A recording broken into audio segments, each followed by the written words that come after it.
ಆತ್ಮೀಯ ಸ್ನೇಹಿತರೆ, ಎಲ್ಲರಿಗೂ ಗೋಲ್ ಬೋರ್ಡ್ ನ್ಯೂಸ್ ಚಾನಲ್ಗೆ ಸ್ವಾಗತ. ಈ ಒಂದು ವಿಡಿಯೋದಲ್ಲಿ ರಾಜ್ಯ ಸರ್ಕಾರದ ವತಿಯಿಂದ ಪಡಿತಾ ಇರುವಂತಹ ವಿವಿಧ ರೀತಿಯಾದಂತಹ ಪಿಂಚಣಿ ಹಣವನ್ನ ಪಡಿತಾ ಇರುವಂತಹ ರಾಜ್ಯದ ಪಿಂಚಣಿದಾರರಿಗೆ ಸಂಬಂಧಪಟ್ಟಂತೆ ಅಂಗವಿಕಲರ ಪಿಂಚಣಿ ಆಗಿರ್ಬೋದು, ಮನಸ್ವತಿ ಪಿಂಚಣಿ ಆಗಿರ್ಬೋದು, ಸಂಧ್ಯಾ ಸುರಕ್ಷಾ ಯೋಜನೆ ಮೂಲಕ ಪಡಿತಾ ಇರುವಂತಹ ಪಿಂಚಣಿ ಆಗಿರ್ಬೋದು, ಅಥವಾ ವೃದ್ಧಾಪಿ ಯೋಜನೆ ಮೂಲಕ ಪಡಿತಾ ಇರುವಂತಹ ಪಿಂಚಣಿದಾರರು ಪಿಂಚಣಿ ಹಣ ಅಕ್ಟೋಬರ್ ಪಿಂಚಣಿ ಹಣಕ್ಕಾಗಿ ವೇಟ್ ಮಾಡ್ತಾ ಇರೋರಿಗೆ ಕೆಲವೊಂದಿಷ್ಟು ಪ್ರಮುಖವಾದಂತಹ ಮಾಹಿತಿಗಳನ್ನ ತಿಳಿಸ್ಲಿಕ್ಕೆ ಈ ಒಂದು ವಿಡಿಯೋನ ಮಾಡ್ತಾ ಇದ್ದೀನಿ ಸ್ನೇಹಿತರೆ. ಹೌದು ಸ್ನೇಹಿತರೆ, ಈಗಾಗಲೇ ಬಹಳಷ್ಟು ಫಲಾನುಭವಿಗಳು ಕೂಡ ಕಮೆಂಟ್ ಗಳನ್ನ ಮಾಡ್ತಾ ಇದ್ದಾರೆ.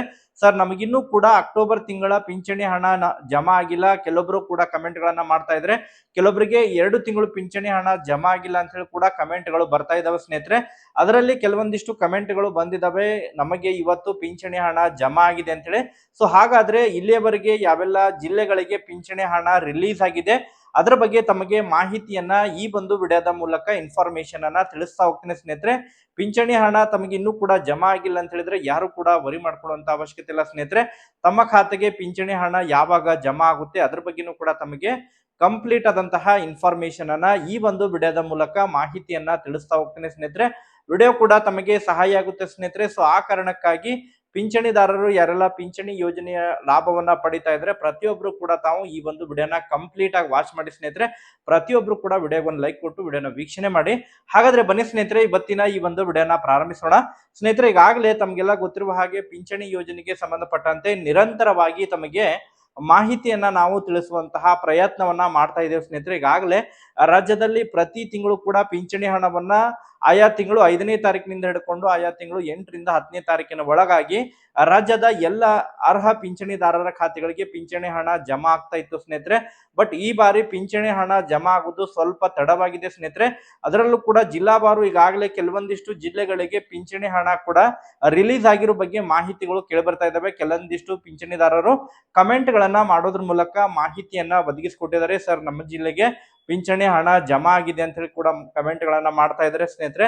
ಆದ್ರೆ ಇನ್ನೂ ಕೂಡ ಮೆಜಾರಿಟಿ ಇನ್ನೂ ಕೂಡ ಬಹಳಷ್ಟು ಜಿಲ್ಲೆಗಳಿಗೆ ಪಿಂಚಣಿ ಹಣ ಜಮಾ ಆಗಿಲ್ಲ ಸ್ನೇಹಿತರೆ. ಯಾಕೆಲ್ಲ ಪಿಂಚಣಿ ಹಣ ಜಮಾ ಆಗಿಲ್ಲ ಅದ್ರ ಬಗ್ಗೆ ಕೆಲವೊಂದಿಷ್ಟು ಮಾಹಿತಿಯನ್ನ ಕಲೆಕ್ಟ್ ಮಾಡಿಕೊಂಡು ಇಲಾಖೆ ಮಟ್ಟದಿಂದ ಕೆಲವೊಂದಿಷ್ಟು ಮಾಹಿತಿಯನ್ನ ಕಲೆಕ್ಟ್ ಮಾಡಿಕೊಂಡು ತಮಗೆ ಇನ್ಫಾರ್ಮೇಶನ್ ಅನ್ನ ತಿಳಿಸುವಂತಹ ಪ್ರಯತ್ನವನ್ನ ಮಾಡ್ತಾ ಇದ್ದೇನೆ ಸ್ನೇಹಿತರೆ. ಈಗಾಗಲೇ ರಾಜ್ಯದಲ್ಲಿ ತಮಗೆಲ್ಲ ಗೊತ್ತಿರುವ ಹಾಗೆ ಕಳೆದ ಸುಮಾರು 2-3 ತಿಂಗಳಿಂದ ಕೂಡ ರಾಜ್ಯದಲ್ಲಿ ಪಿಂಚಣಿ ಪರಿಷ್ಕರಣೆ ನಡೀತಾ ಇದೆ ಸ್ನೇಹಿತರೆ. ಅದರ ಜೊತೆಗೆ ರೇಷನ್ ಕಾರ್ಡ್ ಕೂಡ ಪರಿಷ್ಕರಣೆ ನಡೀತಾ ಇರುವಂತಹ ಕಾರಣಕ್ಕಾಗಿ ಎಲ್ಲೋ ಒಂದ್ ಕಡೆ ಈ ರೇಷನ್ ಕಾರ್ಡ್ ಪರಿಷ್ಕರಣೆ ನಡೀತಾ ಇರುವಂತಹ ಕಾರಣಕ್ಕಾಗಿ ಪಿಂಚಣಿದಾರರಿಗೂ ಕೂಡ ಇದರ ಎಫೆಕ್ಟ್ ತಟ್ಟುತ್ತೆ ಎಂಬುದರ ಬಗ್ಗೆ ಮಾಹಿತಿಗಳು ಕೇಳಿ ಬರ್ತಾ ಇದಾವೆ ಸ್ನೇಹಿತರೆ. ಯಾಕಂತ ಹೇಳಿದ್ರೆ ಈಗಾಗಲೇ ಈ ಒಂದು ಪಿಂಚಣಿ ಹಣವನ್ನ ಪಡಿಬೇಕಂತ ಹೇಳಿದ್ರೆ ಕೆಲವೊಂದಿಷ್ಟು ಮಾನದಂಡಗಳನ್ನ ಪಡೆದುಕೊಂಡು ಪಿಂಚಣಿ ಹಣವನ್ನ ಪಡಿಬೇಕಾಗುತ್ತೆ ಸ್ನೇಹಿತರೆ. ಆ ಒಂದು ಕಾರಣಕ್ಕಾಗಿ ಈಗಾಗಲೇ ರಾಜ್ಯದಲ್ಲಿ 2 ಪ್ರಮುಖವಾಗಿ ಸಂಧ್ಯಾ ಸುರಕ್ಷಾ ಯೋಜನೆಯ ಪಿಂಚಣಿದಾರರು ಹಾಗೂ ಈ ವೃದ್ಧಾಪಿ ಯೋಜನೆಯ ಪಿಂಚಣಿದಾರರಲ್ಲಿ ಬಹಳಷ್ಟು ನಕಲಿ ದಾಖಲೆಗಳನ್ನ ಕೊಡೋದ್ರ ಮೂಲಕ ಪಿಂಚಣಿಯನ್ನ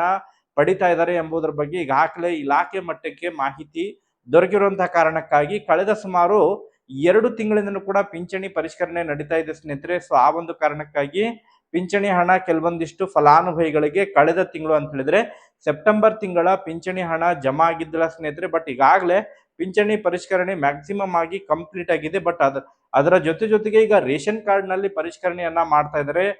ಪ್ರತಿಯೊಂದು ನ್ಯಾಯಬೆಲೆ ಅಂಗಡಿಯಲ್ಲೂ ಕೂಡ ಈಗ ರೇಷನ್ ಕಾರ್ಡ್ ಹೊಂದಿರುವಂತಹ ಪ್ರತಿಯೊಬ್ಬರು ಕೂಡ ತಾವು ದಾಖಲೆಗಳನ್ನ ಸಲ್ಲಿಸಬೇಕಾಗುತ್ತೆ. ಅದರಲ್ಲಿ ಬಹಳ ಪ್ರಮುಖವಾಗಿ ತಮ್ಮ ಒಂದು ಆಧಾರ್ ಕಾರ್ಡ್ ಮತ್ತು ಪ್ಯಾನ್ ಕಾರ್ಡ್ ಗಳನ್ನ ನೀಡೋದ್ರ ಮೂಲಕ ಪರಿಶೀಲನೆಯನ್ನ ಮಾಡಿ ಅರ್ಹರಿದ್ರೆ ಅವರಿಗೆ ರೇಷನ್ ಕಾರ್ಡ್ ಅನ್ನ BPL ಆಗಿ ಮುಂದುವರಿಸ್ತಾರೆ. ಇಲ್ಲ ಅಂತ ಹೇಳಿದ್ರೆ APL ಆಗಿ ಕನ್ವರ್ಟ್ ಮಾಡ್ತಾರೆ. ಸೊ ಯಾರೆಲ್ಲ BPL ಕಾರ್ಡ್ಗಳು ಕನ್ವರ್ಟ್ ಆಗ್ತಾ ಇದಾವೆ ಅಂತವರಿಗೆ ಪಿಂಚಣಿ ಹಣ ಕೂಡ ರದ್ದಾಗುವಂತಹ ಸಾಧ್ಯತೆಗಳಿದಾವೆ ಎಂಬುದರ ಬಗ್ಗೆ ಈಗ ಇಲಾಖೆ ಮಟ್ಟದಿಂದ ಮಾಹಿತಿಗಳು ಲಭ್ಯವಾಗ್ತಾ ಇದಾವೆ ಸ್ನೇಹಿತರೆ. ಸಂಧ್ಯಾ ಸುರಕ್ಷಾ ಯೋಜನೆ ಹಾಗೂ ವೃದ್ಧಾಪಿ ಯೋಜನೆ ಆಗಿರ್ಬೋದು, ಇನ್ನಿತರೆ ಬೇರೆ ಪಿಂಚಣಿಯಲ್ಲಿ ಯಾವುದೇ ರೀತಿಯಾದಂತಹ ಎಫೆಕ್ಟ್ ಆಗಂಗಿಲ್ಲ. ಕೇವಲ ಈ ರೇಷನ್ ಕಾರ್ಡ್ ರದ್ದಾದ್ರೆ ವೃದ್ಧಾಪಿ ಹಾಗೂ ಅದರ ಜೊತೆಗೆ 60 ವರ್ಷ ಮೇಲ್ಪಟ್ಟಂತಹ ಪಿಂಚಣಿಗೆ ಸ್ವಲ್ಪ ಎಫೆಕ್ಟ್ ಆಗುವಂತಹ ಸಾಧ್ಯತೆಗಳಿದಾವೆ. ಅದರ ಜೊತೆಗೆ ಈಗ ಪಿಂಚಣಿ ಹಣ ಅಕ್ಟೋಬರ್ ತಿಂಗಳ ಪಿಂಚಣಿ ಹಣಕ್ಕಾಗಿ ವೇಟ್ ಮಾಡ್ತಾ ಇರೋರಿಗೆ ಸಂಬಂಧಪಟ್ಟಂತಹ ಕೆಲವೊಂದಿಷ್ಟು ಪ್ರಮುಖವಾದಂತಹ ಮಾಹಿತಿಗಳು ಲಭ್ಯವಾಗ್ತಾ ಇದಾವೆ ಸ್ನೇಹಿತರೆ. ಇವತ್ತು ಸ್ವಲ್ಪ ಪ್ರಮಾಣದಲ್ಲಿ ಕಮೆಂಟ್ಗಳು ಬಂದಿದ್ದಾವೆ. ಪಿಂಚಣಿ ಹಣ ಈಗ ಜಮಾ ಆಗಿರೋ ಬಗ್ಗೆ, ಪಿಂಚಣಿ ಹಣ ಇವತ್ತು ಯಾವೆಲ್ಲ ಜಿಲ್ಲೆಗೆ ಹಣ ಜಮಾ ಆಗಿದೆ ಎಂಬುದರ ಬಗ್ಗೆ ಕೆಲವೊಂದಿಷ್ಟು ಪಿಂಚಣಿದಾರರು ಕಮೆಂಟ್ ಗಳನ್ನ ಮಾಡೋದ್ರ ಮೂಲಕ ಮಾಹಿತಿಗಳನ್ನ ಒದಗಿಸಿಕೊಟ್ಟಿದ್ದಾರೆ ಸ್ನೇಹಿತರೆ. ರಾಯಚೂರು ಜಿಲ್ಲೆಗೆ ಪಿಂಚಣಿ ಹಣ ಜಮಾ ಆಗಿರೋ ಬಗ್ಗೆ ಕಮೆಂಟ್ಗಳು ಬಂದಿದ್ದಾವೆ. ಅದ್ರ ಜೊತೆಗೆ ಬಳ್ಳಾರಿ ಜಿಲ್ಲೆಗೆ ಹಣ ಜಮಾ ಆಗಿರೋ ಬಗ್ಗೆ ಕಮೆಂಟ್ಗಳು ಬಂದಿದ್ದಾವೆ ಸ್ನೇಹಿತರೆ. ಇನ್ನಿತರೆ ಬೆಂಗಳೂರು ನಗರಕ್ಕೂ ಕೂಡ, ಬೆಂಗಳೂರು ಗ್ರಾಮಾಂತರ, ಬೆಂಗಳೂರು ನಗರ ಕೂಡ ಪಿಂಚಣಿ ಹಣ ಜಮಾ ಆಗಿರೋ ಬಗ್ಗೆ ಇವತ್ತು ಮಧ್ಯಾಹ್ನದ ನಂತರ ಕಮೆಂಟ್ಗಳು ಬಂದಿದ್ದಾವೆ ಸ್ನೇಹಿತರೆ. ಸೊ ಮ್ಯಾಕ್ಸಿಮಮ್ ಆಗಿ ಈಗ ನಾಳೆಯಿಂದ ಪಿಂಚಣಿ ಹಣ ಮ್ಯಾಕ್ಸಿಮಮ್ ಆಗಿ ಹೆಚ್ಚು ಜನಗಳಿಗೆ ರೋಲ್ ಔಟ್ ಆಗಬಹುದು ಸ್ನೇಹಿತರೆ. ಒಟ್ಟಾರೆಯಾಗಿ ಪಿಂಚಣಿ ಹಣಕ್ಕಾಗಿ ಇನ್ನೂ ಕೂಡ ತಮಗೆ ಅಕ್ಟೋಬರ್ ತಿಂಗಳ ಪಿಂಚಣಿ ಹಣ ಜಮಾ ಆಗಿಲ್ಲ ಅಂತ ಹೇಳಿದ್ರೆ ಯಾರು ಕೂಡ ವರಿ ಮಾಡ್ಕೊಳ್ಳುವಂತ ಅವಶ್ಯಕತೆ ಇಲ್ಲ. ಮ್ಯಾಕ್ಸಿಮಮ್ ಆಗಿ ತಮಗೆ ಈ ಅಕ್ಟೋಬರ್ 10 ಅಥವಾ 12ನೇ ತಾರೀಕಿನ ಒಳಗಾಗಿ ರಾಜ್ಯದ ಎಲ್ಲ ಅರ್ಹ ಪಿಂಚಣಿದಾರರಿಗೆ ಅಕ್ಟೋಬರ್ ತಿಂಗಳ ಪಿಂಚಣಿ ಹಣವನ್ನ ಜಮಾ ಮಾಡ್ತಾರೆ ಸ್ನೇಹಿತರೆ.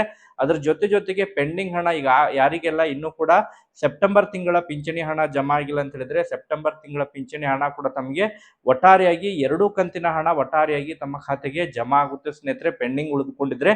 ಬಟ್ 2-3 ತಿಂಗಳಿಂದ ತಮಗೆ ಹಣ ಪೆಂಡಿಂಗ್ ಉಳಿದುಕೊಂಡ್ರೆ ಅಂತವರು ತಾವು ಒಂದ್ಸತ ತಮ್ಮ ಒಂದು ಮೂಲ ದಾಖಲೆಗಳನ್ನ ತೆಗೆದುಕೊಂಡು ಹೋಗಿ ತಮ್ಮ ಒಂದು ಹತ್ತಿರವಿರುವಂತಹ ಪಿಂಚಣಿ ಇಲಾಖೆಗೆ ಭೇಟಿ ಕೊಟ್ಟು ಒಂದ್ಸತ ತಮ್ಮ ಒಂದು ಪಿಂಚಣಿಗೆ ಸಂಬಂಧಪಟ್ಟಂತಹ ಸ್ಟೇಟಸ್ ಆಕ್ಟಿವ್ ಇದೆಯೋ ಇಲ್ಲ ಎಂಬುದರ ಬಗ್ಗೆ ಮಾಹಿತಿಯನ್ನ ಪಡ್ಕೊಳ್ಬೇಕು ಸ್ನೇಹಿತರೆ. ಯಾಕಂತ ಹೇಳಿದ್ರೆ ಬಹಳಷ್ಟು ಪಿಂಚಣಿದಾರರ ಪಿಂಚಣಿ ಹಣ ರದ್ದಾಗ್ತಾ ಇದೆ. ಮನೆ ಮನೆಗೂ ಕೂಡ ಭೇಟಿ ಕೊಟ್ಟು ಪಿಂಚಣಿದಾರರ ಮಾಹಿತಿಯನ್ನ ಸಂಗ್ರಹಣೆ ಮಾಡ್ತಾ ಇದ್ದಾರೆ. ಅವರ ಒಂದು ಆರ್ಥಿಕ ಸ್ಥಿತಿಗತಿಗಳನ್ನ ಪರಿಶೀಲನೆ ಮಾಡೋದ್ರ ಮೂಲಕ ಪಿಂಚಣಿಯನ್ನ ಮುಂದುವರಿಸುವಂತಹ ಪ್ರಯತ್ನವನ್ನ ಮಾಡ್ತಾ ಇದ್ದಾರೆ ಸ್ನೇಹಿತರೆ ಸರ್ಕಾರದ ಮಟ್ಟದಿಂದ.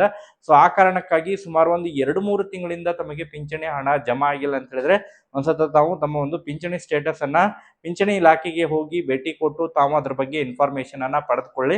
ಸೊ ಯಾರಿಗೆಲ್ಲ ಕೇವಲ 1 ತಿಂಗಳದ್ದು ಪೆಂಡಿಂಗ್ ಉಳಿದಿದೆ ಅದು ಯಾರು ಕೂಡ ವರಿ ಮಾಡ್ಕೊಳ್ಳುವಂತ ಅವಶ್ಯಕತೆ ಇಲ್ಲ. ತಮಗೆ ಈಗ ನಾಳೆಯಿಂದನೂ ಕೂಡ ಮ್ಯಾಕ್ಸಿಮಮ್ ಆಗಿ ನಾಳೆ, ನಾಡಿದ್ದು ಮತ್ತು 3 ದಿನಗಳ ಒಳಗಾಗಿ ಬಾಕಿ ಉಳಿದಿರುವಂತಹ ಎಲ್ಲ ಅರ್ಹ ಪಿಂಚಣಿದಾರರ ಖಾತೆಗಳಿಗೆ ಪಿಂಚಣಿ ಹಣವನ್ನ ಕ್ರೆಡಿಟ್ ಮಾಡಲಿದ್ದಾರೆ ಸ್ನೇಹಿತರೆ. ನಾಳೆಯಿಂದನೂ ಕೂಡ ಬಹಳಷ್ಟು ಪಿಂಚಣಿದಾರರ ಖಾತೆಗಳಿಗೆ ಪಿಂಚಣಿ ಹಣ ಜಮಾ ಆಗಲಿದೆ. ಇವತ್ತು ಕೂಡ ಸುಮಾರು ಒಂದು 3-4 ಜಿಲ್ಲೆಗಳಿಗೆ ಪಿಂಚಣಿ ಹಣ ಜಮಾ ಆಗಿರೋ ಬಗ್ಗೆ ನನಗೆ ಕಮೆಂಟ್ಗಳು ಬಂದಿದ್ದಾವೆ ಸ್ನೇಹಿತರೆ. ಇನ್ನೂ ಕೂಡ ಬಹಳಷ್ಟು ಜಿಲ್ಲೆಗಳಿಗೂ ಕೂಡ ಜಮಾ ಆಗಿರ್ಬೋದು, ಕಮೆಂಟ್ಗಳು ಬಂದಿಲ್ಲ. ಬಟ್ ಪೋಲಿಂಗ್ ಕೂಡ ಮಾಡಿರ್ತೀನಿ ಸ್ನೇಹಿತರೆ. ಪೋಲಿಂಗ್ ನಲ್ಲಿ ಪಾರ್ಟಿಸಿಪೇಟ್ ಮಾಡಿ ಹಣ ಜಮಾ ಆಗಿದ್ರೆ ಖಂಡಿತವಾಗೂ ಕೂಡ ತಾವು ಮಾಹಿತಿಯನ್ನ ಒದಗಿಸಿಕೊಡ್ರಿ ಸ್ನೇಹಿತರೆ. ಸೊ ಒಟ್ಟಾರೆಯಾಗಿ ಪಿಂಚಣಿ ಹಣಕ್ಕೆ ಸಂಬಂಧಪಟ್ಟಂತೆ ವೇಟ್ ಮಾಡ್ತಾ ಇರೋರಿಗೆ ಅತಿ ಶೀಘ್ರದಲ್ಲೇ ಬಾಕಿ ಉಳಿದಿರುವಂತಹ ಎಲ್ಲ ಪಿಂಚಣಿ ಹಣ ತಮ್ಮ ಖಾತೆಗೆ ಜಮಾ ಆಗಲಿದೆ ಸ್ನೇಹಿತರೆ, ಪೆಂಡಿಂಗ್ ಉಳಿದಿದ್ದು. ಸೊ ಅದರ ಜೊತೆಗೆ ಈಗ ಬಹಳ ಪ್ರಮುಖವಾಗಿ ಪಿಂಚಣಿ ಹಣ ಹೆಚ್ಚಳಕ್ಕೆ ಸಂಬಂಧಪಟ್ಟಂತೆ ಬಹುದಿನಗಳ ಬೇಡಿಕೆ ಕೂಡ ಆಗಿದೆ ಸ್ನೇಹಿತರೆ. ಅದರಲ್ಲೂ ಕೂಡ ಅಂಗವಿಕಲರ ಪಿಂಚಣಿ ಹಣವನ್ನ ಹೆಚ್ಚಳ ಮಾಡಬೇಕು ಎಂಬುದರ ಬಗ್ಗೆ ಬಹುದಿನಗಳಿಂದನೂ ಕೂಡ ಬೇಡಿಕೆಗಳು ಬರ್ತಾ ಇದ್ದಾವೆ. ಅದಕ್ಕೆ ಸಂಬಂಧಪಟ್ಟಂತೆ ಇದೇ ನವೆಂಬರ್ 19ನೇ ತಾರೀಕಿಗೆ ಮಹಿಳಾ ಮತ್ತು ಮಕ್ಕಳ ಕಲ್ಯಾಣ ಇಲಾಖೆಯ ವತಿಯಿಂದ ಏನು ಮಹತ್ವದ ಒಂದು ಸಮಾರಂಭ ನಡೆಯಲಿದೆ ಸ್ನೇಹಿತರೆ. ಅಂತಾರಾಷ್ಟ್ರೀಯ ಹಿರಿಯ ನಾಗರಿಕರ ಸಮಾವೇಶ ನಡೆಯಲಿದೆ. ಅದರ ಜೊತೆಗೆ ಅಂಗವಿಕಲರ ದಿನಾಚರಣೆ ಕೂಡ ನಡೆಯಲಿದೆ. ಸೊ ಅದರಲ್ಲಿ ನಿರ್ಧಾರಗಳನ್ನ ತೆಗೆದುಕೊಳ್ಳುವಂತಹ ನಿರೀಕ್ಷೆಗಳಿದಾವೆ ಎಂಬುದರ ಬಗ್ಗೆ ಮೂಲಗಳಿಂದ ಮಾಹಿತಿಗಳು ಲಭ್ಯವಾಗ್ತಾ ಇದ್ದಾವೆ. ಒಟ್ಟಾರೆಯಾಗಿ ಅಧಿಕೃತವಾಗಿ ಪಿಂಚಣಿ ಹಣ ಹೆಚ್ಚಳಕ್ಕೆ ಸಂಬಂಧಪಟ್ಟಂತೆ ಮಾಹಿತಿಗಳು ಲಭ್ಯವಾಯಿತು ಅಂತ ಹೇಳಿದ್ರೆ ತಮಗೆ ಅದರ ಬಗ್ಗೆ ಇನ್ಫಾರ್ಮೇಶನ್ ಕೂಡ ತಿಳಿಸುವಂತಹ ಪ್ರಯತ್ನ ಕೂಡ ಮಾಡ್ತಾ ಇರ್ತೀನಿ ಸ್ನೇಹಿತರೆ. ಈ ಒಂದು ವಿಡಿಯೋದಲ್ಲಿ ಇಷ್ಟೇ ಇನ್ಫಾರ್ಮೇಶನ್ ಇರೋದು. Okay, thank you for watching this video.